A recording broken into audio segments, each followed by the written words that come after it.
السلام عليكم، اللهم صل وسلم على سيدنا محمد. النهارده هنعمل مع بعض المافين كيك. مافين كيك الفانيليا بطريقة سهلة وبسيطة جدًا، والمقادير هتحفظيها في الفيديو وأنتِ بتتفرجي على الفيديو.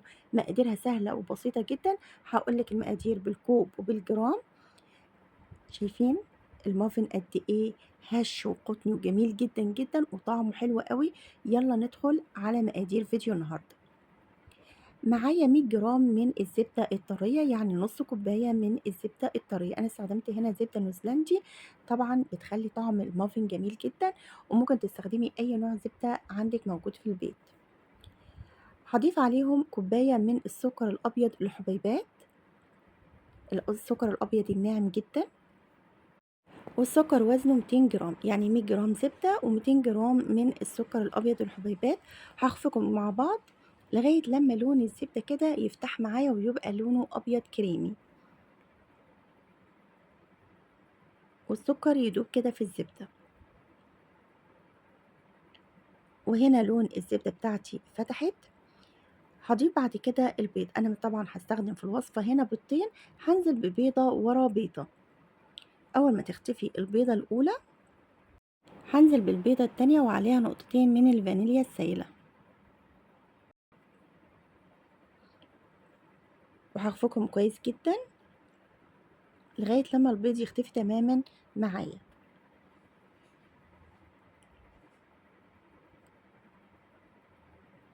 وهكون مجهزة كوبايتين من الدقيق نخلاهم 3 مرات، ورش عليهم رشة من الملح. بعد كده هنزل بكيس بيكنج باودر. هقلب الأول المواد الجافة كده قبل ما أشغل المضرب، وبعد كده هشغل المضرب طبعا علشان المواد الجافة ما تطيرش بره البولة. بعد كده هضيف نص كوباية من اللبن بدرجة حرارة الغرفة طبعا، 100 جرام. مقادير المافين كيك سهلة جدا جدا جدا، وطعمه لذيذ جدا جدا جدا.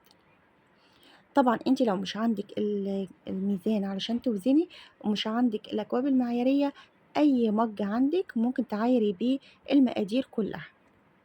بعد كده شلنا المضرب، وهضيف في الاخر كده نص كوباية من الشوكولاتة شيبس او اي شوكولاتة عندك قطعيها قطع وحطيها في قلب الخليط. دي طبعا الاكواب بتاعه المافين كيك بتتباع عند مستلزمات الحلواني، وسهل جدا ان انت ممكن تعمليها في البيت. اي ورقة مربعة 15 في 15 او 20 في 20، وتبتدي تطبقيها على كوباية مقلوبة كده هتطلع معاكي بالشكل ده. طبعًا أنا جِبت معلقة الآيس كريم وحطيت كده معلقتين ونُص في كل كوباية، بس كان المفروض إن أنا أحط معلقتين بس، لإن المقدار ده هيعمل معايا 8 أكواب من الmuffin cake، بس أنا كتّرت في كل الكوبايات وعملتهم 7.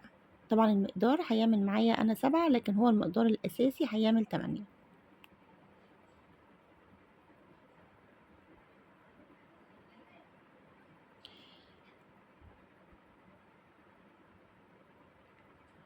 لإن طبعًا لسه هيدخل الفرن وهيرتفع في الفرن. هاشيل طبعًا الأكواب الفاضية دي. عندي طبعًا شوكولاتة متقطعة قطع كده هاضيفها على الوش. طبعًا الكمية المافن العجين المافن يعني كتيرة، فعشان كده هي هتسقط من جوّه. لكن لو الكمية على قد الكوبايات كانت هتفضل على الوش من فوق. هادخّل على درجة حرارة 180، هتاخد معايا نُص ساعة. وده شكلها بعد ما خرجت من الفرن. شكلها حلو جدًا وريحتها طيبة جدًا. طبعًا أنا هاسيب الأكواب تبرد تمامًا علشان أفتح لكم واحدة ونشوفها من جوّه التسوية بتاعتها، وكمان نشوف الشوكولاتة من جوّه سايحة مع الكيك. طعمها جميل جدًا، جرّبوها هتعجبكم جدًا، جدًا، وطبعًا سهلة جدًا في مقاديرها.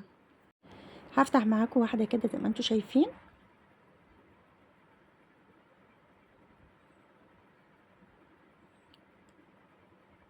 طبعًا طرية وهشة كده جميلة جدًا، جدًا.